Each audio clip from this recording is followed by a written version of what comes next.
Olá, mais uma vez, tudo bem com você? Vamos continuar falando sobre o Estatuto da Criança e do Adolescente. Estamos aqui falando sobre os direitos fundamentais e hoje, especificamente, vamos falar sobre a convivência familiar e comunitária.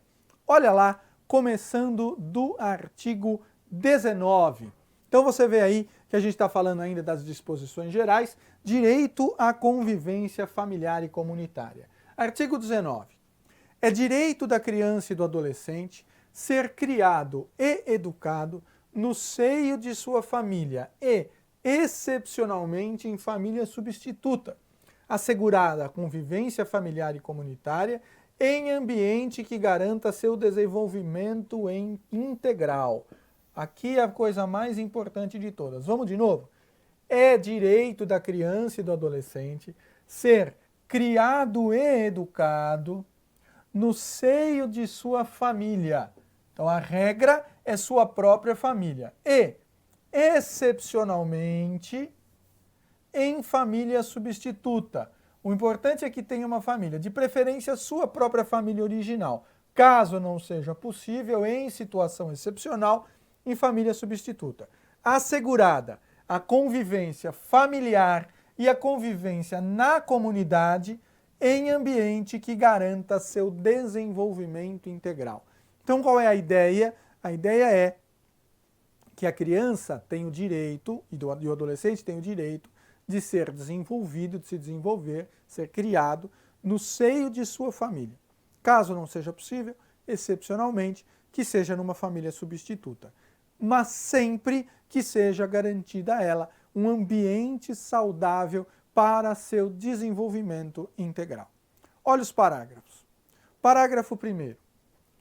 Toda criança ou adolescente que estiver inserido em programa de acolhimento familiar ou institucional terá sua situação reavaliada no máximo a cada 3 meses, devendo a autoridade judiciária competente, com base em relatório elaborado pela equipe interprofissional ou multidisciplinar, decidir de forma fundamentada pela possibilidade de reintegração familiar ou pela colocação em família substituta em qualquer das modalidades previstas no artigo 28 desta lei. Então, de novo, toda criança ou adolescente que estiver inserido em programa de acolhimento familiar ou institucional terá a sua situação reavaliada no máximo a cada 3 meses. Então é extremamente importante que a criança ou adolescente esteja inserida na família. Se ele está eventualmente num programa de acolhimento, ele não está inserido na família. Isto não é o ideal. Como não é o ideal, esta situação deve ser reavaliada no máximo a cada 3 meses. Para quê? Para verificar se é possível o retorno para o convívio familiar. Continua lá comigo. No máximo a cada 3 meses, devendo a autoridade judiciária competente, com base em relatório elaborado por equipe interprofissional ou multidisciplinar, decidir de forma fundamentada pela possibilidade de reintegração familiar ou pela colocação em família substituta em quaisquer das modalidades previstas no artigo 28 desta lei. Então perceba, estamos falando aí de uma situação excepcional, quando o menor está em regime de acolhimento. Mesmo assim, no máximo a cada 3 meses tem que ser reavaliada essa situação para ver se ele pode voltar para o convívio familiar ou ser colocado em família substituta. Parágrafo 2º. A permanência da criança e do adolescente em programa de acolhimento institucional não se prolongará por mais de 18 meses, salvo comprovada necessidade que atenda ao seu superior interesse, devidamente fundamentada pela autoridade judiciária. Então, qual é a regra? A regra é que a permanência em regime de acolhimento não deve passar de 18 meses. Por quê? Porque o normal é a convivência familiar. O normal, o esperado, é a convivência da criança e do adolescente no seio de uma família. Esse é o padrão almejado pelo Estatuto. Então a ideia é que o regime de acolhimento é uma situação excepcional, portanto, deve durar pouco tempo. Em regra, não deve passar de 18 meses. Pode passar de 18 meses? Até pode. Olha de novo lá o parágrafo 2º. A permanência da criança ou do adolescente em programa de acolhimento institucional não se prolongará por mais de 18 meses, salvo comprovada necessidade que atenda ao seu superior interesse. Então, só vai se estender por mais de 18 meses se isto for interessante para o menor. Comprovada a necessidade do menor que atenda ao interesse do menor. Neste caso, pode passar de 18 meses, mas sempre por determinação fundamentada da autoridade judiciária. Parágrafo 3º. A manutenção ou a reintegração de criança ou adolescente à sua família terá preferência em relação a qualquer outra providência, caso em que será esta incluída em serviços e programas de proteção, apoio e promoção, nos termos do parágrafo 1º do artigo 23, dos incisos 1º e 4º do caput do artigo 101 e dos incisos 1 a 4 do caput do 129. Então, de novo, a manutenção ou a reintegração da criança ou adolescente à sua família terá preferência em relação a qualquer outra providência. Caso em que esta quem? A família será incluída em serviços de programa e proteção, apoio e promoção, nos termos do parágrafo 1º do artigo 23, que a gente vai ver, dos incisos 1 e 4 do caput do artigo 101, que oportunamente também vai ser tratado, e dos incisos 1 a 4 do caput do 129 desta lei. Então perceba, a ideia é sempre como prioridade a inserção da criança na própria família, mesmo que para isso seja necessário que a família seja inserida em algum desses programas aí. Parágrafo 4º. Será garantida a convivência da criança e do adolescente com a mãe ou o pai privado de liberdade. Então, se eventualmente mãe ou pai estiver preso, será garantida a convivência da criança e do adolescente com eles, por meio de visitas periódicas promovidas pelo responsável ou, nas hipóteses de acolhimento institucional, pela entidade responsável, independentemente de autorização judicial. Perceba, mais uma vez, a importância que o Estatuto dá ao convívio familiar. Ainda que o pai ou a mãe esteja privado de liberdade, será garantida ao menor, porque é interesse do menor, é o bem-estar do menor, é o direito do menor de conviver com seu pai ou sua mãe. Então, cuidado com a visão que a gente vê em alguns lugares sobre algumas coisas.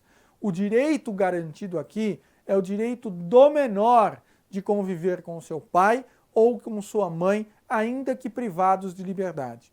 Então, neste caso, estando o pai ou mãe privados de liberdade, será direito do menor visitá-los periodicamente, ok? Continua lá no parágrafo 5º agora. Será garantida a convivência integral da criança com a mãe adolescente que estiver em acolhimento institucional.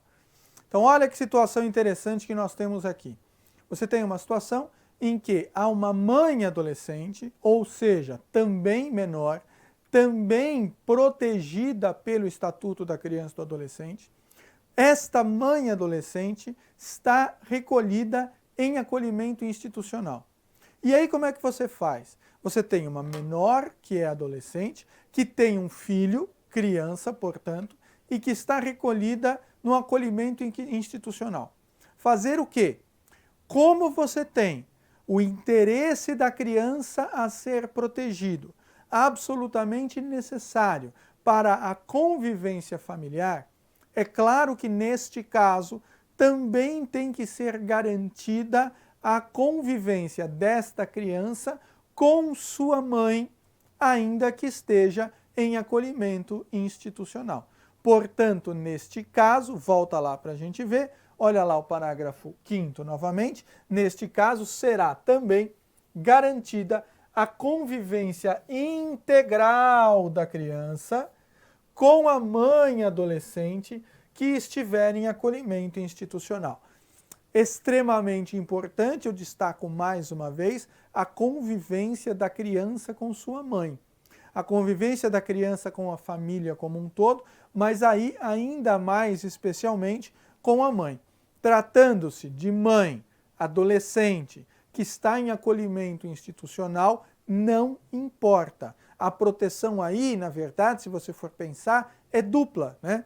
Você tem a proteção do interesse da criança, de conviver com sua mãe integralmente, e mais a proteção também do interesse desta adolescente que é mãe e que, portanto, sendo adolescente, também é protegida pelo ECA, porque é adolescente, também protegida pelo Estatuto da Criança e do Adolescente, de ter a criança, sua filha, em seu convívio. Então perceba que nesse parágrafo 5º aí, nós estamos defendendo o interesse de duas categorias de menor, da própria criança e da mãe adolescente que está acolhida institucionalmente. Nesse sentido, ainda tratando de mãe adolescente, dá uma olhada aí no parágrafo 6º, olha lá. O parágrafo 6º diz assim, ó: a mãe adolescente será assistida por equipe especializada multidisciplinar. A mãe adolescente será assistida por equipe especializada multidisciplinar. É evidente que a mãe adolescente passa por situações muito específicas, né? Passa por situações bastante especiais. Por quê? Porque você tem uma adolescente, ou seja, não é uma pessoa totalmente formada.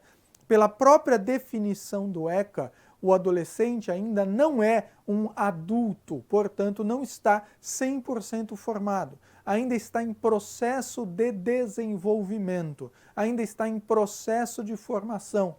O adolescente é uma pessoa em formação. Se é uma pessoa em formação, é muito mais complicado para uma adolescente desenvolver todas as responsabilidades como mãe do que seria para uma mulher adulta. Justamente por isso, considerando as fragilidades que são próprias da condição de adolescente, olha lá de novo o parágrafo 6º, justamente por causa disso, considerando as fragilidades que são próprias da condição de adolescente, é que a mãe adolescente será necessariamente assistida por uma equipe especializada multidisciplinar. Com que objetivo? Com o objetivo de zelar pelo seu bem-estar físico, pelo seu bem-estar psicológico, pela sua inserção social, pelo bom desenvolvimento desde a gestação até essa condição de mãe adolescente. Mais uma vez eu destaco para você aí, nós estamos falando aí do quê? Da defesa do interesse de duas criaturas protegidas pelo ECA. A mãe adolescente, que por ser adolescente é protegida pelo ECA, e também a criança, filha desta mãe adolescente, que por óbvio deve ser também protegida pelo ECA, ok? Então essa primeira parte deste tema da convivência familiar e comunitária, nós paramos por aqui, esta primeira parte. Vou continuar falando desse tema com você no próximo vídeo, ainda sobre a convivência familiar e comunitária. Não perca, um abraço e até mais.